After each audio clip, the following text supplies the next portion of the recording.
और अब बात करें तो दिल्ली कैबिनेट ने ईज ऑफ डूइंग बिजनेस विधेयक 2026 के मसौदे को मंजूरी दे दी है और इसके तहत कम जोखिम वाले उद्योगों के लिए सेल्फ सर्टिफिकेशन का प्रस्ताव रखा गया है और पंजीकरण के बाद 3 सालों तक नियमित निरीक्षणों पर रोक लगाई गई है। इस प्रस्तावित कानून का उद्देश्य है कि देरी को कम करना और व्यवसायों के द्वारा विभिन्न विभागों से ली जाने वाली स्वीकृतियां, पंजीकरण और लाइसेंसों और इसी के साथ एनओसी और अन्य अनुमतियों की आवश्यकता को कम करना। तो दिल्ली मुख्यमंत्री रेखा गुप्ता ने यह कहा है कि अगर किसी सरकारी विभाग को दिए गए आपके आवेदन पर तय समय के अंदर कोई फैसला नहीं होता है तो उसे रिजेक्ट नहीं माना जाएगा। वो आवेदन अपने आप मंजूर मान लिया जाएगा। मंजूरी मिलते ही आवेदक को किसी सरकारी दफ्तर जाने या फिर चक्कर लगाने की जरूरत नहीं होगी। वो सीधे पोर्टल से अपना अप्रूवल या एनओसी डाउनलोड कर पाएंगे। दिल्ली कैबिनेट से इस प्रस्ताव को मंजूरी मिल गई है और अब इसे अंतिम कानून का रूप देने के लिए केंद्रीय गृह मंत्रालय के पास भेजा गया है। और अब आप इसे भी समझिए, यानी कि एक ही ऑनलाइन पोर्टल के माध्यम से प्रमुख व्यवसायी स्वीकृतियां, पंजीकरण, एनओसी और यूटिलिटी कनेक्शन प्रदान करने के लिए एक सिंगल विंडो सिस्टम स्थापित किया जाएगा और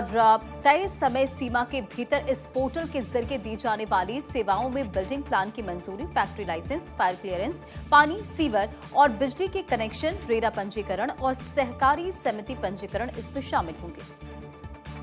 सीएम रेखा गुप्ता ने यह बताया है कि यह विधेयक भारत सरकार की compliance reduction and regulation initiative phase 2 के तहत तैयार किया गया है और ये जन विश्वास अधिनियम 2023 की भावना के अनुरूप है। उन्होंने ये भी कहा है कि सरकार एक ऐसी व्यवस्था बनाने की दिशा में काम कर रही है जहां पर स्वीकृति प्राप्त करना इजी हो जाए, प्रक्रिया स्पष्ट हो, निर्णय निश्चित समय सीमा में लिए जाएं और अनावश्यक अनुपालन के बोझ को खत्म किया जाए। आवेदन प्राप्त करने से लेकर अंतिम स्वीकृति देने तक की पूरी प्रक्रिया के लिए दिल्ली राज्य औद्योगिक एवं बुनियादी ढांचा विकास निगम नोडल एजेंसी यहां पर होने वाली है।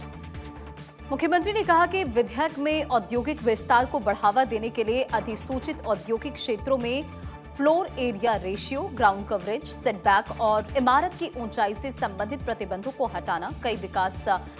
इसे हटाकर कई विकास नियंत्रण मानदंडों में ढील देने का भी प्रस्ताव है। कम जोखिम वाली गतिविधियों के लिए स्वप्रमाणन प्रणाली शुरू की जाएगी और इसके तहत अग्निशमन सुरक्षा, बिल्डिंग प्लान मंजूरी, प्रदूषण संबंधी अनुमतियों और कम तनाव वाले बिजली कनेक्शनों से जुड़ी प्रक्रियाएं स्व घोषणा के आधार पर पूरी की जाएंगी। बयान में ये कहा गया है कि इससे छोटे, कम जोखिम और कम खतरे वाले उद्यम बिना किसी अनावश्यक देरी के अपना संचालन शुरू कर सकेंगे।